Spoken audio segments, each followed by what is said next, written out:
গ্রীষ্মের প্রচণ্ড তাপদাহে পুড়ছে মাটি, পুড়ছে দেশ, পুড়ছে মানুষের মাঠের ফসল। দেশের সবথেকে উষ্ণতম স্থান নাটোরের লালপুর। বর্তমানে প্রচণ্ড খরায় জনজীবনও বিপর্যস্ত হয়ে পড়েছে। বেলা বাড়ার সাথে সাথেই শুরু হচ্ছে বৈশাখের তীক্ষ্ণ অগ্নিবর্ষণ। এতে করে মানুষের স্বাভাবিক কার্যক্রমে ব্যাঘাত ঘটছে। সচরাচর রাস্তাঘাটে দেখা মিলছে না লোকজনের। পানির লেয়ার নিচে নেমে যাওয়ায় কৃষকরা আবাদি জমিতে সেচ দিতে পারছে না। দেখেন লেয়ারের সমস্যা, কয়েকদিন থেকে হয়রান হইতেছি। আমার ফসল পানি নষ্ট হয়ে যাচ্ছে, পানি উঠাইতেই পারছি না। এত পরিশ্রম করি আমরা পানি তুলতে পারছি না। এত কষ্ট সমস্যার মধ্যে আছি আমরা লালপুরবাসী। পানি পাইবেও মেশিন দিয়ে তুলতে পারছি না। এভাবে আজ 2-3 দিন হয়রান হচ্ছি। বৃষ্টি বাদল নাই, ঘাসও নাই, পানিও নাই, মহিষও খাত পাচ্ছে না, মহিষের ডুবানেরও পানি নাই। পুরো দেশব্যাপী যে একটা সংকট দেখা দিয়েছে তার অংশীদার হিসাবে আমরাও তার মধ্যে পড়ে গেছি। সেটা চাই পানি সংকট। আমাদের মাজার মসজিদের আশেপাশে যে সমস্ত টিউবওয়েলগুলো আছে, টিউবওয়েলগুলোতে একেবারেই পানি উঠছে না।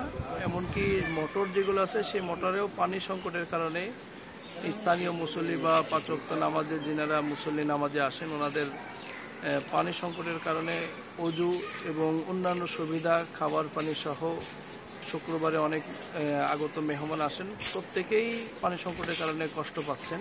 পাওয়া যাচ্ছে না, দ্বীপেও পানি পাওয়া যাচ্ছে না, মাঠে আবাদের ব্যাপারে পানি পাওয়া যাচ্ছে না, মানুষের কষ্ট হচ্ছে, অনেক সময় বিঘ্নিত ঘটছে। টিউবওয়েলের পানির ব্যাপারেও অনেকজনের বাড়ির পানি উঠছে না, খুব 2-1টা বাড়ির পানি উঠছে। এইগুলোই মানুষ এক বাড়ির থেকে এক বাড়ির পানি কয়েক বাড়ি পানির লোক ভিড় করছে, কোনো রকম ওই পানি দিয়ে চালাচ্ছে। নেহাতি প্রয়োজন ছাড়া রাস্তায় বের হচ্ছে না কেউ। গৃহপালিত গবাদি পশুগুলোর খাবারের তীব্র সংকট দেখা দিয়েছে মাঠগুলোতে। লালপুর উপজেলা সহ আশপাশের বেশ কয়েকটি এলাকায় দেখা দিয়েছে বৈশাখের তীব্র তাপ, যার ফলে হাঁসফাঁস অবস্থা সকলের। প্রতিদিনই ঊর্ধ্বমুখী এই তাপমাত্রা। আবহাওয়া অফিস সূত্রে জানা গেছে এই অঞ্চলের উপর দিয়ে এখন বয়ে যাচ্ছে তীব্র তাপদাহ। এরই মধ্যে তীব্র পানি সমস্যায় ভুগছে এলাকাবাসী। খোঁজ নিয়ে জানা গেছে লালপুর সহ প্রতিটি ইউনিয়নের বিভিন্ন গ্রামে প্রায় 90% নলকূপেই পানি উঠছে না। স্থানীয়রা জানিয়েছেন টিউবওয়েলগুলো এখন প্রায় অকেজ হয়ে পড়েছে। সারাদিন চাপলেও পানি ওঠে না, যার ফলে খাবার পানি সহ প্রয়োজনীয় কাজের চাহিদা মতো পানি পাচ্ছেন না তারা।